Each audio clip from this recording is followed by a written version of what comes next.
ce que disait la météo pour le lever. Oui. 7h34 pour le lever du soleil, c'est ça, disait Jean-François? 7h14. 14.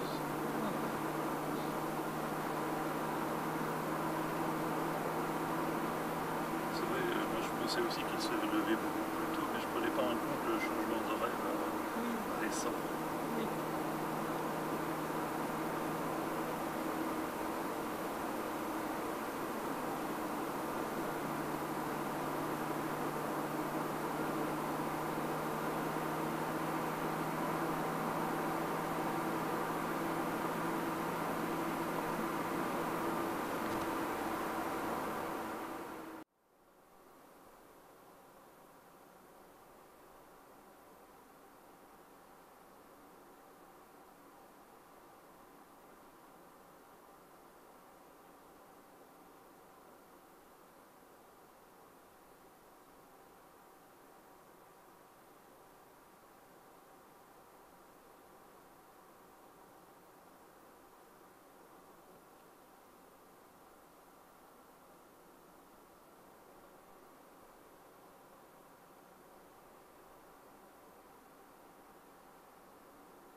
On peut parler de hasard. Les surréalistes parlaient de hasard objectif. Ma première rencontre avec une sab se perd dans les brumes de l'enfance. Mais cela, je ne l'ai découvert que très récemment. On peut parler de hasard. Il y a des rencontres immédiatement perçues comme importantes et d'autres qui ne livrent leur sens que bien des années après, quand on les a déjà presque oubliées. Ainsi de cette étrange sab story.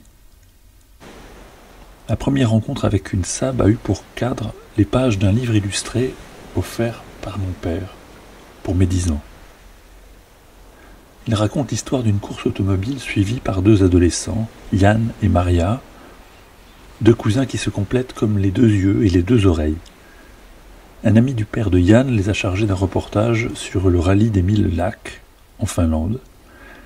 Ils sont tous les deux sous la garde d'un journaliste de radio-télévision.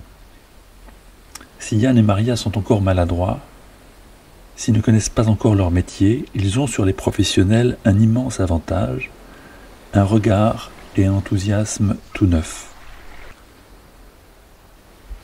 La course se déroule à très grande vitesse sur des pistes défoncées, trempées, gluantes, au milieu d'épaisses forêts. Yann est équipé d'un appareil photo tandis que Maria a reçu un magnétophone lui permettant d'enregistrer les ambiances de la course. Les sons des stands où s'effectuent les réparations et les réglages des moteurs, les rugissements des bolides fendant le silence des forêts profondes. Yann est à bord d'une sab qui fonce dans le brouillard de plus en plus dense. Le tableau de bord semble la seule chose rassurante. Tous ces cadrans lumineux, vigilants, contours, thermomètre à eau, température d'huile, voyant de charge, rien ne lui échappe de la vie interne de la sab. Cette course entre lac et forêt est émaillée d'accidents spectaculaires. Freins qui lâchent dans une descente vertigineuse, direction qui casse subitement, provoquant d'invraisemblables tête-à-queue, tonneaux, culbutes. Les abandons sont multiples. Maria suit la course dans la voiture de reportage de la télévision. À chaque arrêt technique, elle collectionne les vrombissements des moteurs, capture les voix des pilotes dans toutes les langues, y compris celles qu'elle ne comprend pas. Ce soir, sans le savoir, elle a fixé une bien étrange conversation qui laisse à penser que la course pourrait être truquée, que ces accidents répétés qui ont éliminé les meilleurs concurrents n'ont rien de fortuit. Au milieu du vacarme des moteurs, on entend une voix qui accuse quelqu'un de provoquer des accidents en série en trafiquant les voitures des meilleurs. Il faut absolument identifier ces voix. Comment ? Il y a peut-être un moyen. Au laboratoire d'essai de la radio se trouve un ingénieur du son qui est un as. C'est un spécialiste de la phonétique, capable de dire à partir d'un enregistrement qui a parlé, d'où il vient, où il se trouve, la couleur de ses yeux et à quel signe du zodiaque il appartient. En effet, à Helsinki, l'ingénieur du son ralentit les voix, les accélère, les découpe à l'aide de filtres, du plus grave au plus aigu, observe les voyants lumineux qui clignotent sur sa console, puis compulse des documents, compare, parle de profils sonores, de courbes tonales, d'amplitude, de fréquences, de nasales, de labiales, et il parvient à conclure. La voix parlant de voitures trafiquées est celle d'un baryton d'environ 20 à 25 ans. Sa phonation légèrement assonnée indique un nez assez court et mince avec des cavités étroites. La voix est chuchotante et rauque à la fois, toujours contrôlée par les lèvres. C'est celle d'un individu habitué à vivre en plein air, et c'est ainsi que l'on parvient à identifier le malfaiteur. S'ensuit une nouvelle chasse au suspect. Mais ces 1000 détails et péripéties se sont effacés de ma mémoire. La prouesse de l'ingénieur du son, elle, m'a scotché. À l'adolescence, je me suis offert un magnétophone pour capturer les paroles des gens, enregistrer les sons du monde. Son des crapauds, au printemps. Tagada du train dans le lointain, passage des avions, dans la campagne, son des bimoteurs, les jours d'été,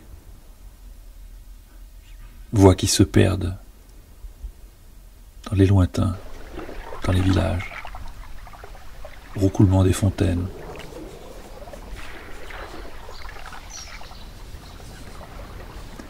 Plus tard, à la fin des années 70, une publicité qui vantait la supériorité de la Saab me promettait encore d'autres découvertes. Cette pub représentait un conducteur photographié de dos depuis la banquette arrière et à travers son pare-brise, sur le bas-côté de la route qui serpentait, une sublime créature se dessinait, dressant son pouce d'autostoppeuse. Et la légende machiste disait « Vous avez une Saab, vous aurez bientôt la fille qui va avec ». Depuis, j'ai eu 5 Saab.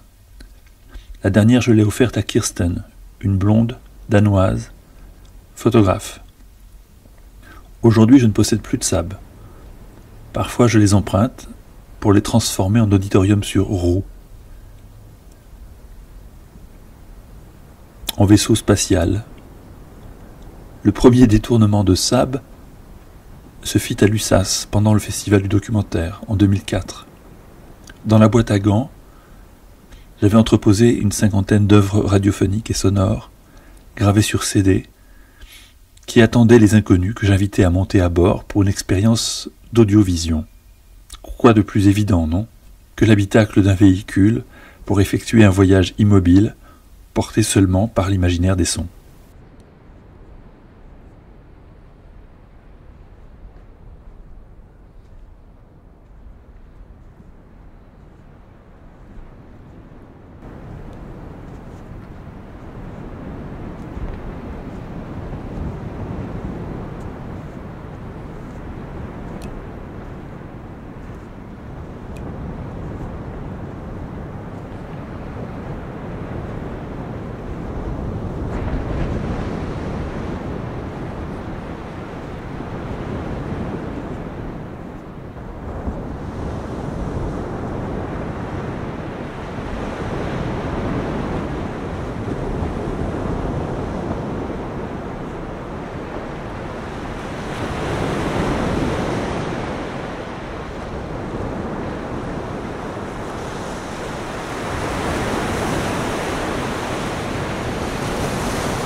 peu trop de bruit de câble en même temps. J'arrive à limiter ça.